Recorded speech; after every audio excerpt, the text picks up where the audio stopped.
आज कपकोट और गरुड़ ब्लॉक की दो छात्राओं ने इंटरमीडिएट की बोर्ड परीक्षा में फेल होने पर मौत को गले लगा लिया।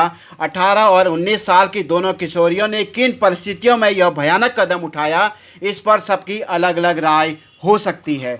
कोई सामाजिक उल्लंघना को दोषी ठहराएगा तो कोई सिस्टम पर लापरवाही का ठीकरा फोड़ेगा, मगर सवाल फिर वही रहेगा कि आखिर इन छात्राओं ने कौन सा गुनाह किया था जिसकी उन्होंने जान देकर कीमत चुकाई। दरअसल ये महज छात्राओं की मौत नहीं बल्कि एक सभ्य समाज की मौत है। हम में से कुछ ही लोग परीक्षाओं को अंकों की जीत समझ बैठते हैं।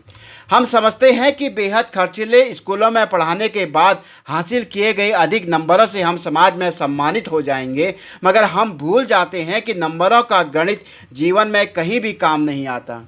दो छात्राओं की मौत ने फिर सिस्टम पर सवाल खड़े कर दिए। जब हम जानते थे कि हर साल इस तरह की घटनाएं होती हैं तो हम पहले से तैयार क्यों नहीं थे?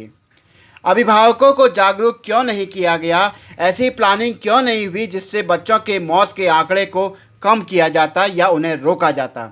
बहरहाल, जब तक हम परीक्षाओं में नंबरों के फेर में उलझते रहेंगे तब तक मौतों का सिलसिला जारी रहेगा। हाँ, अभी आज ही दो लड़कियां आई हैं हमारे पास पोस्टमार्टम के लिए। उन्होंने फांसी लगा के आत्महत्या की है। दोनों के द्वारा कहा गया है कि माँ बाप के द्वारा काटा गया, उन्होंने लड़का किया, फांसी लगा दी। तो आजकल इस बीच देखा है लॉकडाउन में थोड़ा आत्महत्याओं का दौर बढ़ा है बच्चों में ख़ास तौर से। उस दिन भी एक छोटा लड़का आया था, उसने 10 साल का था, 11 साल का, उसने भी फांसी लगाई थी। तो हमें ज़रूरत है आजकल इन बच्चों की हमारे द्वारा काउंसलिंग की जाए, उनको समझाया जाए और उनका उचित मार्गदर्शन किया जाए ताकि आगे ऐसी परिस्थितियाँ ना आए। क्योंकि आज ओपीडी छोड़ के हम लोग सब पीएम में लगे हुए हैं, उनकी काउंसलिंग की बहुत आवश्यकता है। इस स्तर पर हमने पूर्व में पुलिस अधीक्षक महोदय को जो हम पहली बार मिले भी थे, हमने कहा भी था एक बार स्कूलों में काउंसलिंग होनी भी बहुत ज़रूरी है। और शायद मुझको लगता है कि काउंसलिंग हुई होगी, लेकिन फिर भी इतने जनपद के अंतर्गत इतनी आत्महत्याओं का दर बढ़ते जा रहा है, तो कहीं ना कहीं हमको चिंता का विषय है। हम तो चाहते हैं कि जिला प्रशासन तत्काल स्कूलों का संज्ञान ले और जो हमारी मेडिकल काउंसलर की जो टीम है जनपद के अंतर्गत, उसको रिचार्ज करने की कोशिश करें कि आखिर आपके द्वारा किन किन स्कूलों में जाकर लोगों को बताया जा रहा है, किन किन स्कूलों में अभी तक के क्या आपके परिणाम हैं।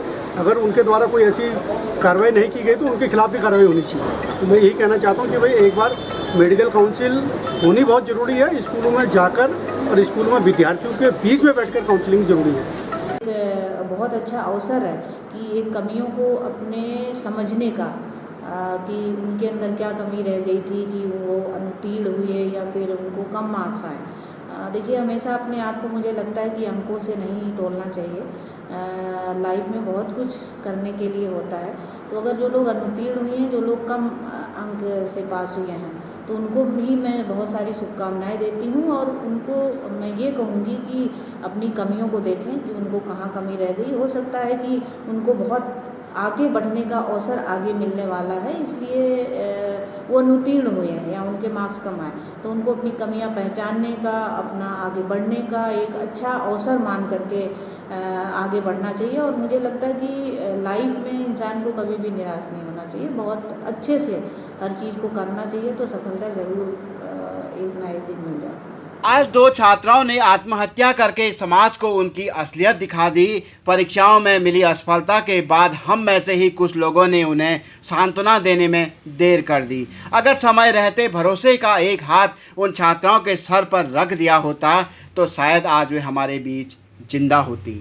शुक्रिया।